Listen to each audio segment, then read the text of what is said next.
In this video, we'll look at how to use the Scenes function on the BR1600. There are two ways that scenes were designed to be used on the BR1600. Firstly, to allow you to save up to 100 different song mixes.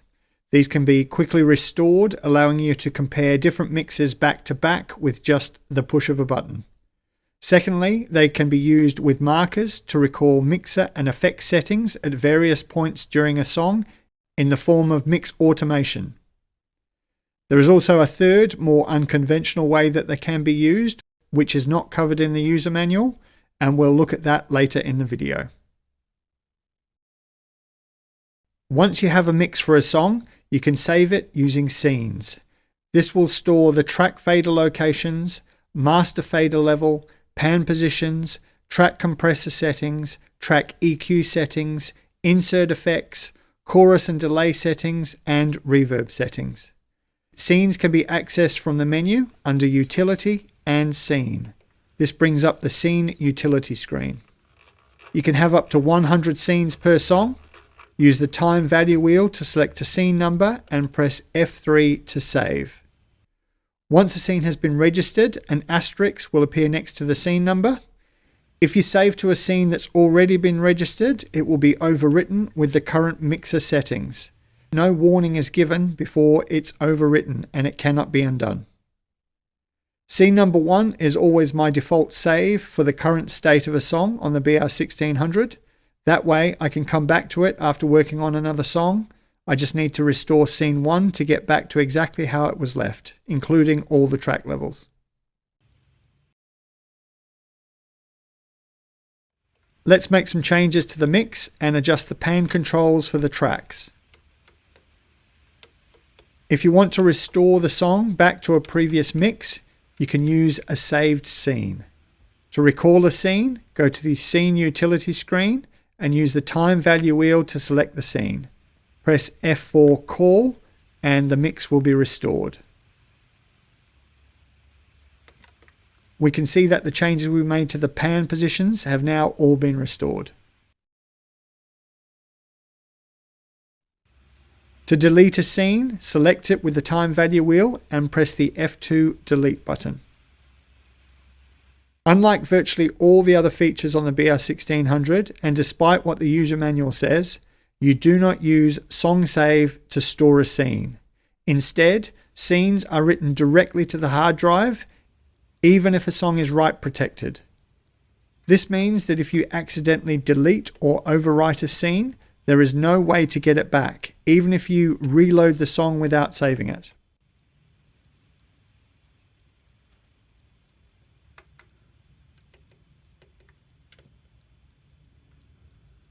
The only exception is if a scene is created using the marker function for auto scene. Strangely, a scene created in this way can only be saved along with the song. We'll cover auto scene in the next section. If you use scenes to restore a song to a previous state, there's a good chance that the track and master fader levels will have changed. For each scene, you have two options for how this is handled. Highlight track level next to the scene number and use the time value wheel to switch between the two options, fader and scene. When fader is selected and a scene is restored, it uses the current physical fader locations. When scene is selected, the saved fader locations will be restored regardless of where the physical faders are, even if they're set to 0. Scene is the default track level setting. You can change between the two at any time and press F4 to load either the physical or virtual faders. You can view the fader levels from the fader display. Go to Utility and Fader. This shows all 16 tracks and the master fader locations. The saved fader locations are shown with a box, and the physical faders with a horizontal line. A virtual fader will remain in force once loaded until the physical fader is moved, at which point the virtual location will snap to the physical fader. It's then displayed as a box with a line in the middle. To match the physical faders to their virtual locations, Recall the scene and take note of the virtual locations before moving the physical faders.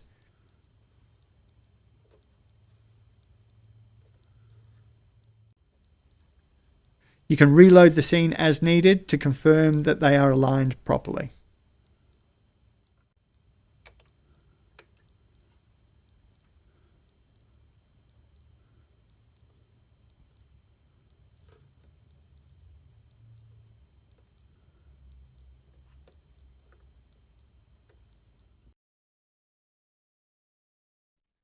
As I mentioned in the scrubbing and marker video, scenes can be assigned to markers so that they can be recalled automatically when recording or playback reaches a marker location. This is referred to as auto scene, and it makes it possible to automate track faders and effects. To set up auto scene, you need to assign a scene to a marker. This can be done in two ways: either create a scene and marker directly or assign a scene to an existing marker. To create one directly, from the home screen, hold stop and press the mark button at the location where you want the scene to apply. A new marker is created and an S will appear in the marker display to indicate that a scene has been assigned. To assign a scene to an existing marker, go to the marker menu under Utility and Marker. Highlight the number and select a marker to assign a scene to. Move the cursor to Scene and use the time value wheel to select. A scene can be assigned to more than one marker.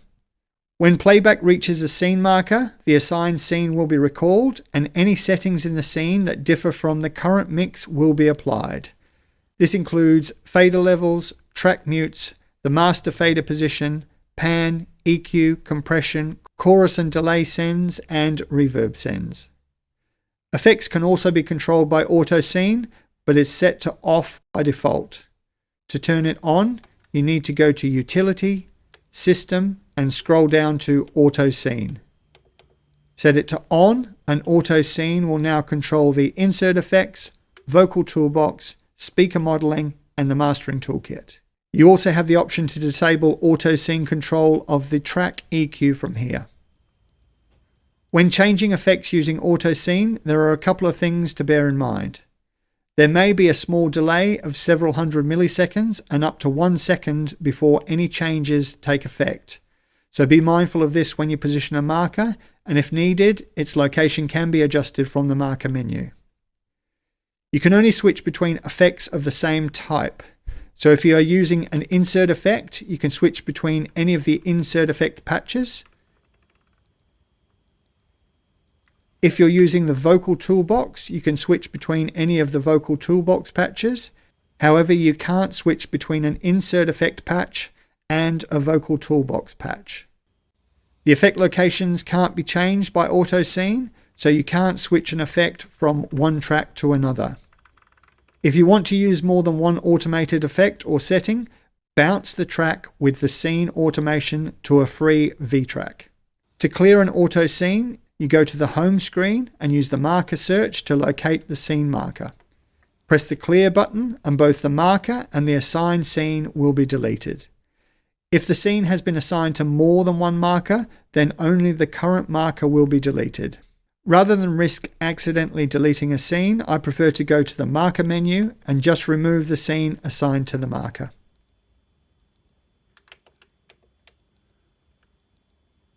Auto scene is not restricted to just playback. In fact, whenever the current song position is moved to a scene marker location, the scene settings will be restored.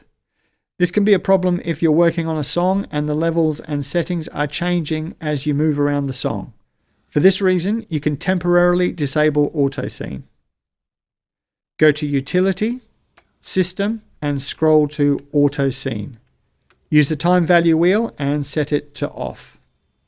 Once you finish editing, you can set it back to on. This setting is saved with the song. Let's see how auto scene works with an example. When the levels or settings are changed using auto scene, they remain in effect until they are either changed manually or by another scene. So if you add a reverb to a track midway through a song, if you were then to rewind the song to the start, the reverb would still be active. For this reason, I always have my default mix, scene number 1, assigned to a marker at the start of the song. That way, each time I play a song from the start, all the levels and effects are reset. Now we can set up a mix for this song.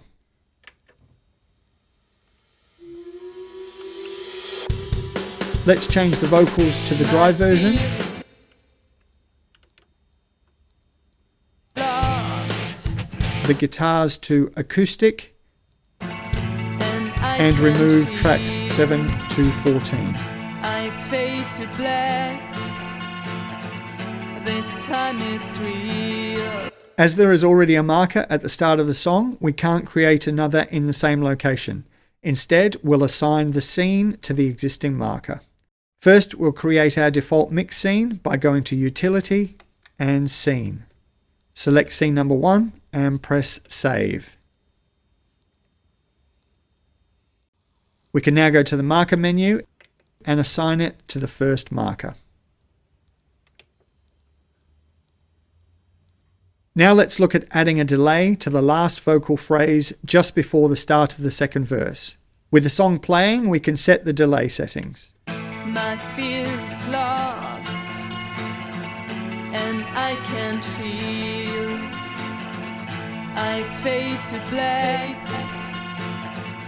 This time it's real. Can't break the line that pulls me in. Can't take the pain of my past sins. I can't take it anymore. I'm broken. Auto Scene will control the send levels for the loop effects, but not the individual settings. We'll set them back to 0 for now and find a location for the scene marker to add the delay. Can't break the line that pulls me in. Can't take the pain of my past sins. I can't take it anymore. Now we can adjust the sends to add the amount of delay we want and add a new scene. Hold stop and press the mark button. A new scene is added with the S confirming that a scene has been assigned. As we only want the effect for a few words, we need to add another scene after the phrase to set the delay to off. We'll find the location. Rather than adding another scene marker, we'll add a regular marker, marker number 6, and use scene number 1, which already has the delay set to off, and assign it to the new marker.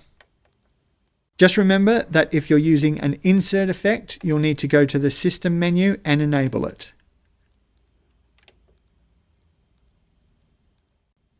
Now we can have a listen.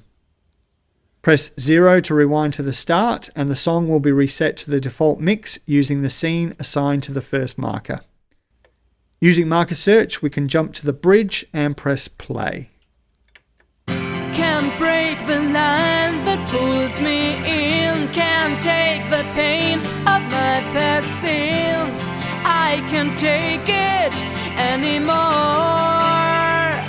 I'm broken. Am I awake? If we switch to the delay screen, we can see how it automates the sends as the song plays. Can't break the line that pulls me in. Can't take the pain of my past sins. I can't take it anymore. I'm broken.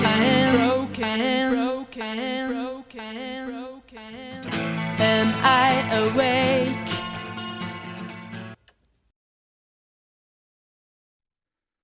Although I do use scenes in the way we've covered in the video so far, I tend to use it more in a way that I'm sure Boss never intended. When used in this more unconventional way, I find it incredibly useful, especially when working on songs with larger track counts. Traditionally, you would use V-tracks so that each track would contain one instrument and its associated V-tracks would be alternative takes or variations of the same instrument. However, the way I use them is to group the instruments across the V-tracks and use them like an audio bus. That way I can get up to 10 tracks per instrument group. My standard song template uses V-tracks 9 through 16 for drums, acoustic guitar, electric guitar, bass, keys, backing vocals, vocal doubles and harmonies, and lead vocals. That's up to 80 tracks, with another 70 available if I need them. For each of these groups, I save a scene. A scene not only records the fader and effect settings, but it essentially takes a complete snapshot of the BR1600. It's like having access to multiple BR1600s all in one with the push of a button. Saving a scene will store all of the following settings. Level calibration. The user manual actually says that this can't be saved and will be lost when the BR1600 is powered off. Input source, insert effects and effects location settings, record mode. This can be saved in bounce mode, ready to transfer the group mix to the destination track. Auto punch in and out points. This is very handy and can be used like markers. If the instrument group is only in a particular section of a song, you can locate the start and end points and jump to them with a push of the in or out button. Repeat AB, V-track selection. This saves which of the V-tracks are used for the instrument group you're working on. Track arm buttons. This will arm and save the correct destination tracks to send the mix to. Track mute, track faders, master fader, track type selection, pan, compressor limiter, track EQ, chorus and delay, reverb, vocal toolbox, mastering toolkit, and speaker modeling. The only items not saved with the scene are those found in the utility menus, and they are generally saved with the song. Each group is like its own separate audio bus. You can set all of the levels, compression, EQ and effects independent of the main mix. Each mix is then bounced down to its final location on V-track 1. If you wanted to edit the drums, for example, you would just recall the drum scene and instantly go back to the individual drum tracks with all of the levels, effects, compression and EQ set just as it was when the scene was last saved. You can then make any edits and rebounce a new mix back to V-track 1. The same applies for every other instrument group. Track 9 and 10 are left free across all tracks. This is for two reasons. Firstly, you need at least one V-track for mastering, and secondly, I use them for reference songs, temporary mixes, and for moving tracks between the audio groups. Using the drums as an example again, initially you could create a drum mix using just the individual drum tracks, but later you might want to adjust them against a full mix of the song or even just specific instruments. To do this, you'd create a mix of the other instruments and then bounce it down to a V-track on 9 and 10. Remix the drums and exclude the mix on track 9 and 10 before redoing the bounce.